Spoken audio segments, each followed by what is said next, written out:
gening para mitra dongeng ayeuna urang teraskeun deui Mang Jaya nuju ngaca carios nyambung judulna Gara-gara Harta karangan Bapak Tatang KS.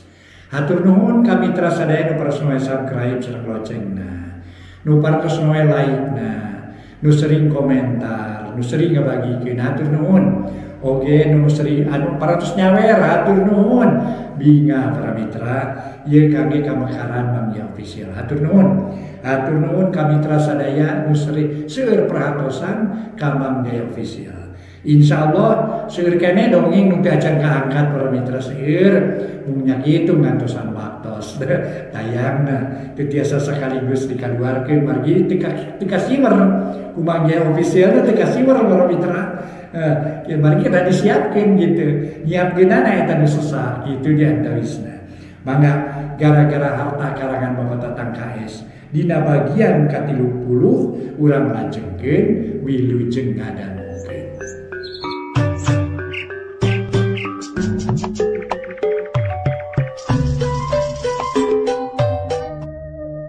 Para wargi anu mulia, wilujeng tepang dangu sareng acara matuh dongeng enteng pangbeberahmana. Mang Jaya sapara kanca bade neraskeun hanca dongeng nu katunda carios nyambung judulna nyaeta Gara-gara Harta. Ieu dongeng para wargi karangan Watatang ayeuna teh nincak bagian ka 30. Para wargi kaum dangu mangga dongeng urang lajengkeun deui. Dina hiji peuting Den Joni jeung babaturanana kurang leuwih 50 urang ngadatangan ka hiji pilemburan nu teu sabara jauh kasarakan ajengan dahlan. Harita sanggeus ngaganeng sing Bandara Hayat di hiji pilemburan teh terus ngadatangan kasarakan ajengan dahlan jeung babaturanana. Kira-kira wanci janari leutik Den Joni geus nepi ka bumina ajengan dahlan. Nu kabeneran nuju karulem sareng garwana menita libra. Kitu deui badegana jeung lanyangna tayalian Mang Odoy jeung Bi Uning. Oge peuting harita dikersakeun talibra tibada Isa teu lilir-lilir. Biasana Mang Odoy tengah peuting teh sok kacai. Balik dicari tara buru-buru sare deui sok terus ngajejentul. Bari ngalepus udud. Tapi peuting harita mah dikersakeun teu kadenge batuk-batukna acan. Kalacat Den Joni unggah tera ka teras ka dibarengan ku baturna opatan, tuluy ngagegedor panto. Ari baturna sawareh deui ngagarimbung we di sinu dinusuni.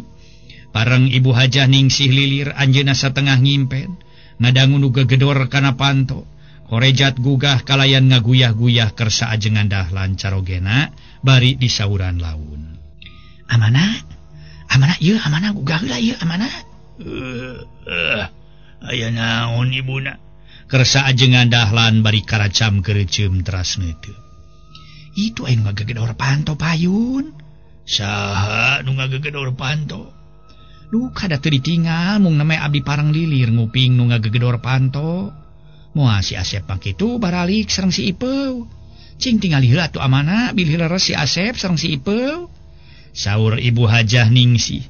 Korejat kersa ajengan dahlan gugah ngalereskeun heula sarung teras kaluar ti kamar. Harita Den Joni ngagegedor di panto. Saha di luar? Ajengan dahlan naros ti lebet. Tapi nu ditanya teu nemalan kalah beuki tarik ngagegedorna. Atuh kersana ajengan dahlan naros deui. Saha teh? Asep atawa Cipeu? Buka panto. Buru-buru buka. Lamun teu dibuka diduruk imah sileng deui. Cek Den Joni menikasar garihal. Atuh kletrek kersa ajengan dahlan ngalaan kunci panto. Ana berai horeng Den Joni jeung baturna opatan. Harita kersa ajengan dahlan disered ka jero kalawan tengekna disantongan congo bedog. Bari baturna nu opatan arasup ka kamar. Puguh we Ibu Hajah Ningsih ngaranyug ningal aya nu lebet ka kamar teh. Nu saurang ngadeuketan Ibu Hajah Ningsih bari ngancam. Awas! Lamun ngajerit, sapat beuheung maneh.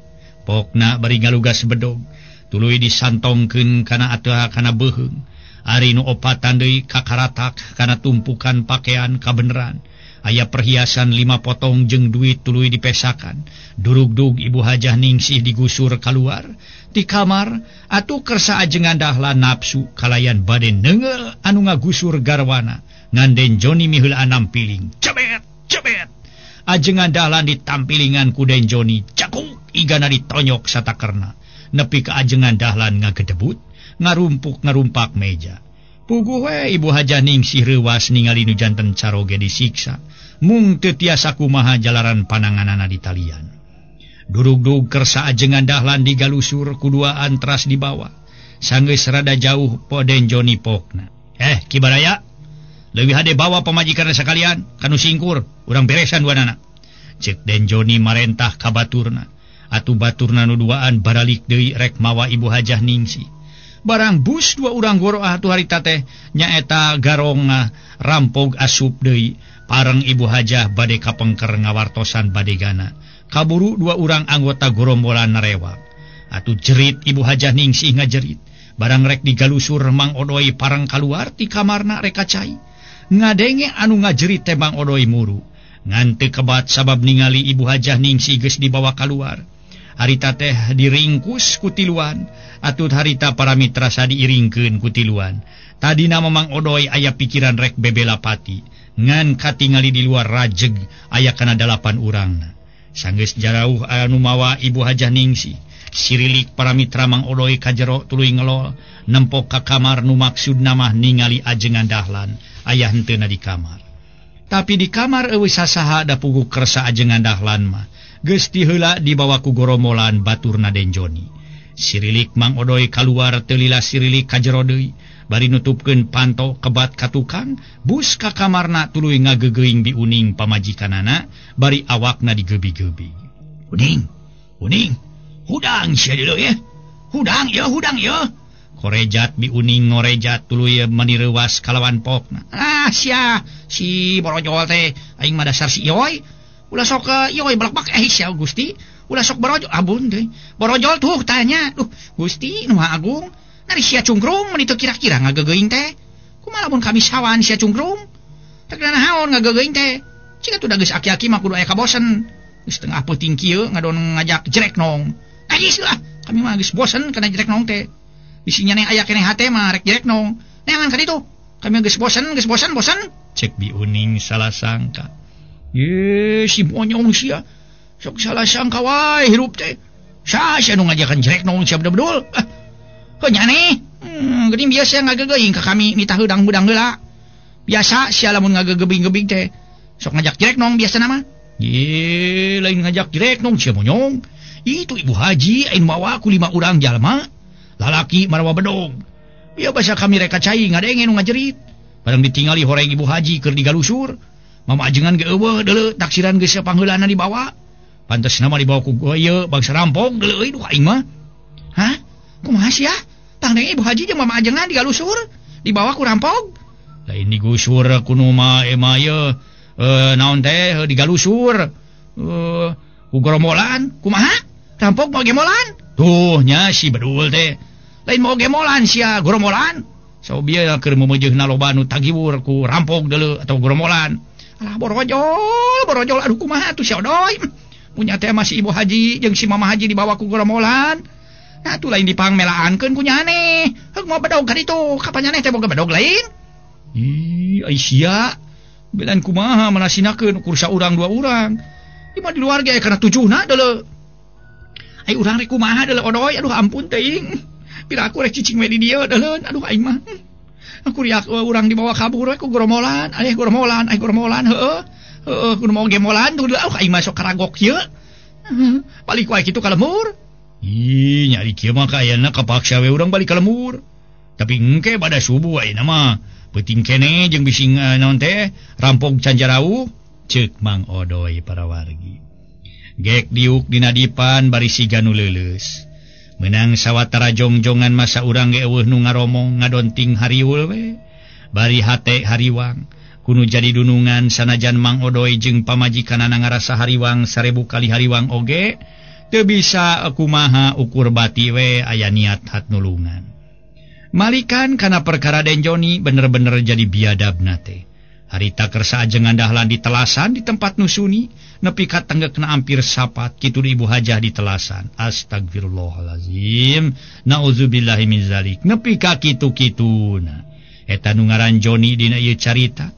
nyaan geus kasaningan ku iblis nate ikhlas luas nelasan jalmi tanpa dosa. Manusia nu sarupa kitu dina ieu di ieu alam kuburna ge geparti moal para mitra sadaya ditakonan deui langsung engke di alam akhir diasupkeuna jadi tempat anu nyicingan neraka jahanam sabab geus yakin biadabna ingkar ti kamanusiaan ingkar tina dasar agama jeung dari gama. Isukna Mang Odoy jeung Biuning pamajikanana geus teu nolih kana kaayaan di imah dunungan. Bada subuh tuluy arini tujuan rek balik ka lembur sabab ngarasa sieun ku rampog-rampog anu beuki mahabu di setengahing jalan nu geus jauh ti sarakan nu jadi dunungan.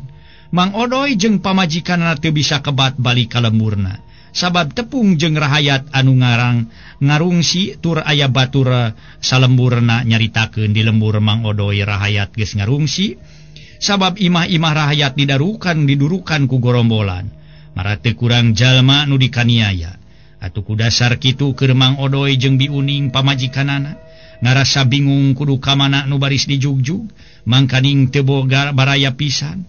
Akhirna Mang Odoy jeung nu jadi pamajikan ngadon milu nyiruruk di batur nu pernahna deukeut ka pagunungan tur katingali di dinya rada aman. Nurutkeun ceuk katerangan ceuk rahayat di dinya mah can pernah katorojog ku bangsa Karaman samalah can pernah katincak ku bangsa Walanda atawa penjajah sabab tempatna lengkob kakurilingan ku pagunungan. Tapi kaayaan tempat nama subur loba anu tatanen ngan jauh ka jalan. Lamun butuh ku bulieun teh mah kudu lumampah aya kana 2 jamna bari lamun meuli sameleun kudu sakalian saeutikna saminggueun meuli unggal poe maripuh ku leumpang. Nyati harita Mang Odoy jeung nu jadi pamajikan ngadon ngumbara di lembur batur bari Mang Odoy unggal poe sok buburuh macul boh di sawah boh di kebon.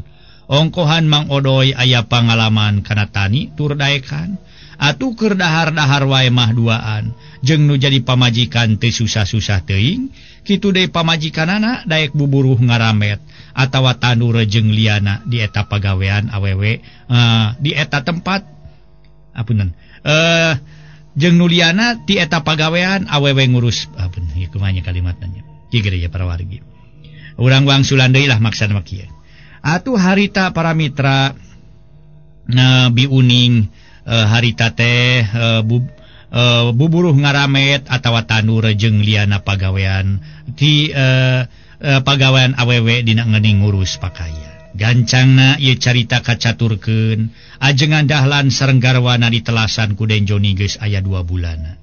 Atuh bumina ruksak sabab eueuh anu ngurus. Parabot rumah tangga geus teu aya sapotong-potong acan kitu deui anggean bersih. Duka diranyah ku gorombolan duka ku bangsa Karaman sejena.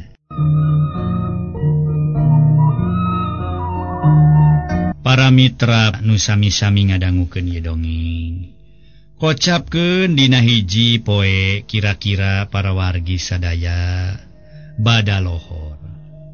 Harita teh para wargi 2 insan keur ngobrol pipireun imah. Bari harita teh marocelan jagong garing di wadahan kana nyiru. Si horeng 2 insan nu keur ngobrol bari gawe teh Cep Sumarna jeung Neng Yani. Ari si Cipeu jeung Aki Joher katut Nini Uny Anyang keur ka Karbon sabab aya alaeun. Harita Cep Sumarna nanya deui kana pamadegan Neng Yani. Kumaha atuh yan kira-kirana hubungan urang terek diteruskeun atawa sakadarek jadi babarayaan wae? Dumeh Yani dinten teu ge kawin ka si Pedri. Ti kapungkur ge abdi mah hoyong teras manyang silih simbeuh ku kadeudeuk. Silih siram ku kanyaah sareng akang. Sawangsuna akang kumahan aya keneh harepan ka abdi. Anu pitos daya hartos teu aya harepan. Mung bade sasaderekan wae. Nya akang ge cita-cita mah sarua jeung Yani kitu ngan kumaha atuh. Sabab Yani teh dinten teu ge boga salaki ka si Pedri. Kahiji kitu kaduana kudu aya piwalieunana. Sanajan Yani teu katalian hukum laki rabi oge jiku si Pedri. Sedeng Kang Joni kapan sakitu sasat micuana ka akang.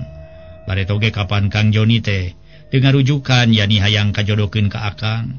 Tapikeun ka Yani setengah digalusur ti imah akang ku lanceuk Yani. Sawios teh aya walina oge matak naon disebatkeun we. nu jadi lanteuk teus maot dabongan anjeunna bade nyilakakeun ka diri abdi. Mali anjeunna moal uningaeun abdi aya keneh di kieuna. Tangtos samkian anjeunna mah abdi teh tos maot direweg ku ajag bodas. Temba Neng Yani. Nada nama tetep hayang dikawin ku Cep Sumarna. Ku ayana caritaan kitu ti Neng Yani teh Cep Sumarna jempe. Duka keur mikir, duka kumaha bari leungeun mah. Teu cicing mocelan jagong garing, ating paralak ragragan kana nyiru. Kitu keneh Neng Yani ge bari ngabetem. Keur ngabaretem kitu gubrag cenah pongpok imah sadanu ngagubrag. Nepi ka Neng Yani reuwas barang ditempo si horeng si Cipeu ngecakeun tanggungan suluh awi haur. Gusti Maha Agung mending reuwas maneh mah Ipeu.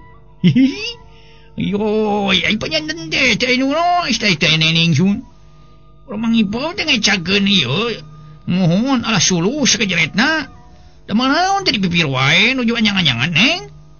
Nya da abdi teh budak leutiknya make jeung anyang-anyangan sagala. Jish, dupi kitu da manaon atuh dipipir teh.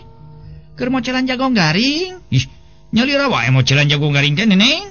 Jeung Kang Sumarna. Jish, kutan sareng Ceng Akang Asep. Alah yo, ieu barak-barak is. Nuhun Neng dah. Mun aranteng ieu. Cipeu make jeung seuring ngahehe.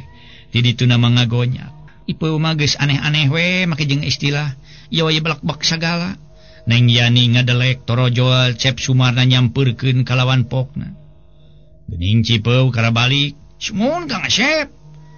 Ari Aki jeung Nini can baralik. Nini mah biasa we nyai heula impun sareng ngalagenyer. Aki mah nembe teh teras ketampian, muhun nembe teh Neneng mah sauran ka abdi. Majarkeun teh meni resep anyang-anyangan sareng Kang Asep. Bohong ketang bohong Kang dasar si Ipeu we tama, cek Neng Yani. Bari neungeul kana tak-tak si Ipeu. Atuh sawios anyang-anyangan oge, mah Neng moal nu ngawagal ieu komo Mang Ipeu we. Pokona mah moal wantun ngaganggu, mali atoh we nu aya. Tema si Cipeu tuluy init katampian jeung Cep Sumarna, sabab can sarolat lohor. Kasampak Aki Joher keur salat keneh dina babalean. Atuh si Cipeu nungguan hanapeun tangka jengjing, sabab Cep Sumarna keur mandi. Natu tekung silila Cep Sumarna geus make pakean deui kalawan hanyat ditampian. Parang Aki Joher salatna geus rengse. Kalacat Cep Sumarna ungah kana babalean tuluy salat. Aki Joher mah harita tuluy bali. Sanggeus Cep Sumarna rengse salatna. Kitu deui si Cipeu teu buru-buru balik terus Cep Sumarna ngobrol bari diuk ngareneng dina babalean paragi salat. Sedeng nu diobrolkeun ku Cep Sumarna nyaeta tina perkara diri manehanana terhadap ka Neng Yani samalah naon rupa caritaan Neng Yani dicaritakeun ka si Cipeu. Tah kitu caritaan Yani teh peu jadi manehna mah keukeuh wae hayang dikawin ku kuring. Ih, ari anjeunna tos kitu mah tuh kedah ngemut deui kedah ngemut dua kali Kang Asep. Gapruk atuh kadinya. Naon gapruk teh? Tos ngadu hayam we. Sumun. Pamidina ngibing teh mah tong lami ngarincik lah terase padungdung. Ari Neng Yani tos ridoeun mah ditikah ku Kang Asep. Pamilina wayang teh mah kantun jerek nong we suhun. Pokona malah kitu cekeng teh. Cek si Cipeu ti ditu nama ngahatean. Kalawan pokna nanya kana pamadegan Cep Sumarna.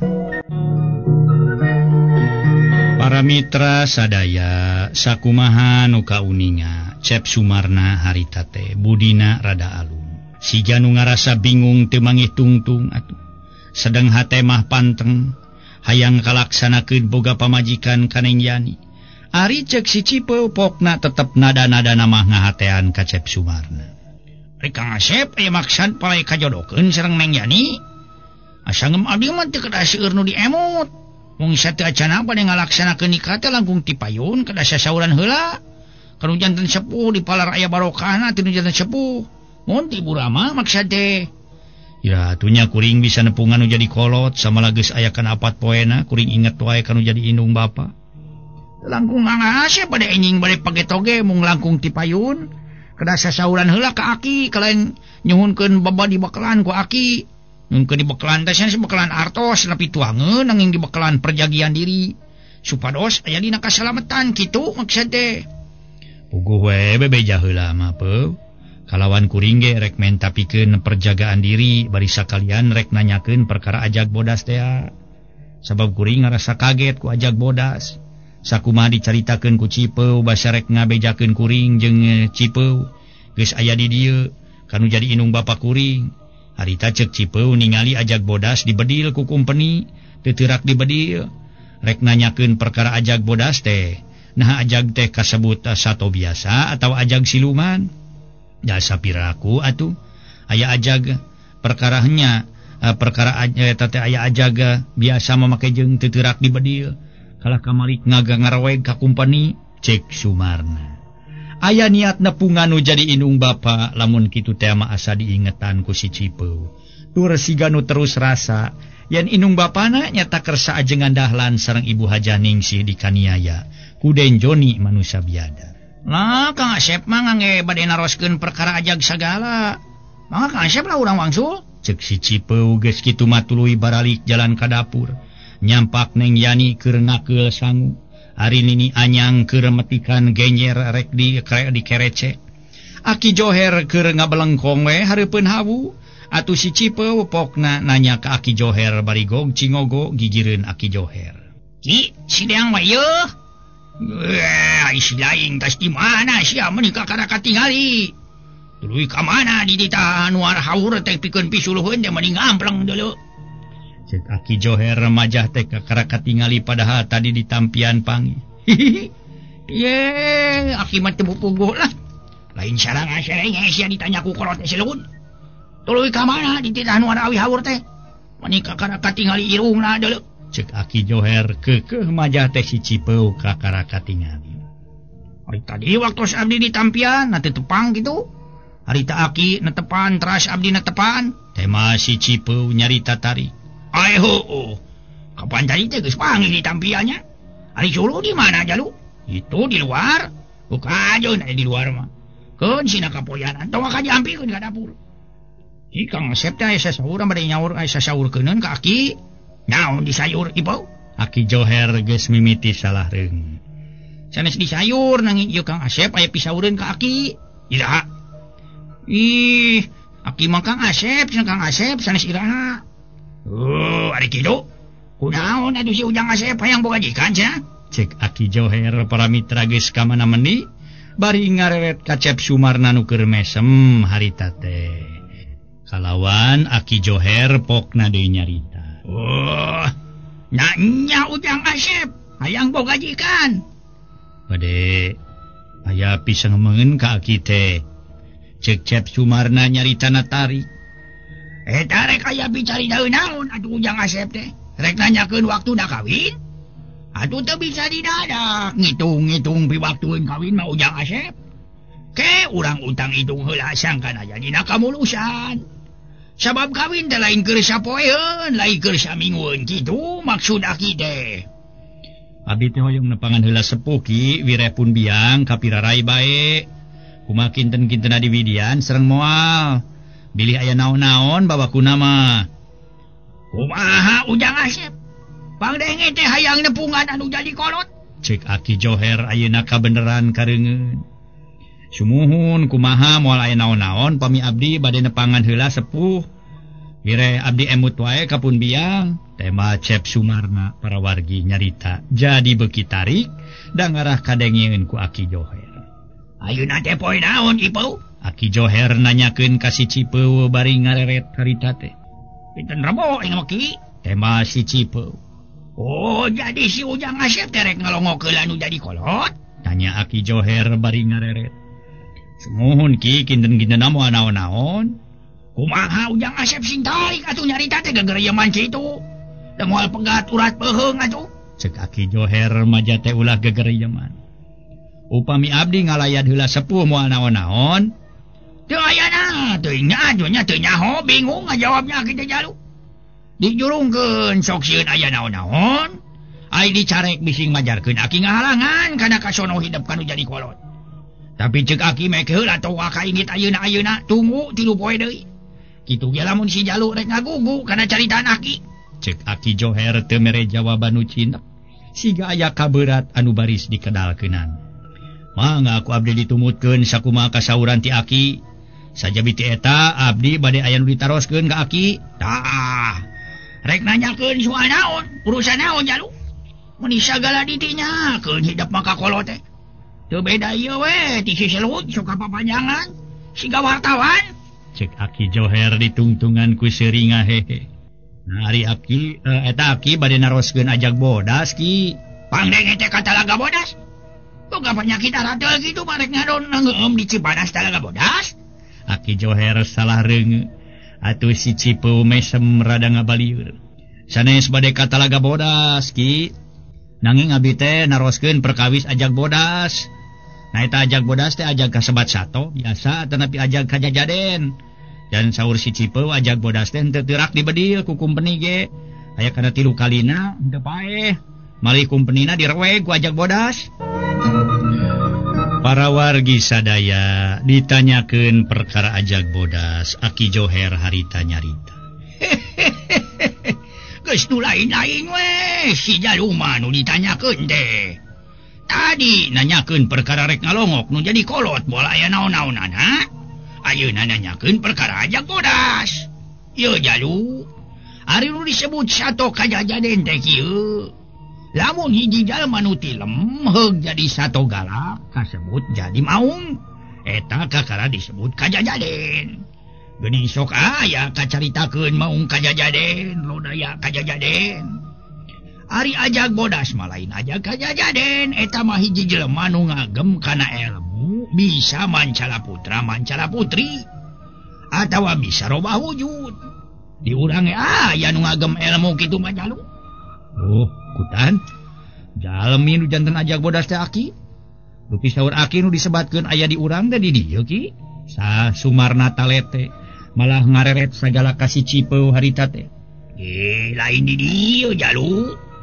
Nu disebutkeun ku Aki teh di urang teh nyaeta di wewengkon pagunungan ieu. Ngan teuing di wetan, teuing di kulon, di kaler jeung di kidul mah. Pokona mah aya jelemana nu ngagem ilmu bisa robah wujud jadi ajag tak itu maksud Aki teh. Cek Aki Joher para wargi. Atuh lengcep Sumarna ngahuleng maleh ngagerendeng jeroeun dadana. Lamun kitu nu jadi ajag bodas teh si Aki. Sabab ieu ceuk si Aki aya di wewengkon pagunungan ieu. Nyaan lamun sarupa kitu mah elmuna si Aki ka cidaluhurna bisa robah wujud jadi ajag bodas. Nyaan teu sangka si Aki luhur elmuna paingan ku si Cipeu kungsi di guruan. Buktina ti heula si Cipeu ngayon anu ngaran Ki Jumri. Kuat teu hojah deui cacakan anu ngaran Ki Jumri dina tangtungan saluhureun si Cipeu. Jadi regreg oge aing cicing di dieu sabab aya di Aki jeung si Cipeu. Lamun aya bangsa karaman teh mah nu datang ka dieu moal ngarasa sieun jeung hariwang aing teh. Kitu gerendeng nacep Sumarna boga timuru. Ya nu jadi ajag bodas teh Aki Joher. Tapi walau alam para mitra nah bener nah henteuna. Nu jadi ajag bodas teh Aki Joher atawa anu sejen da ceuk Aki Joher teh aya jalmana di wewengkon gunung eta. Waktosna see para wargi.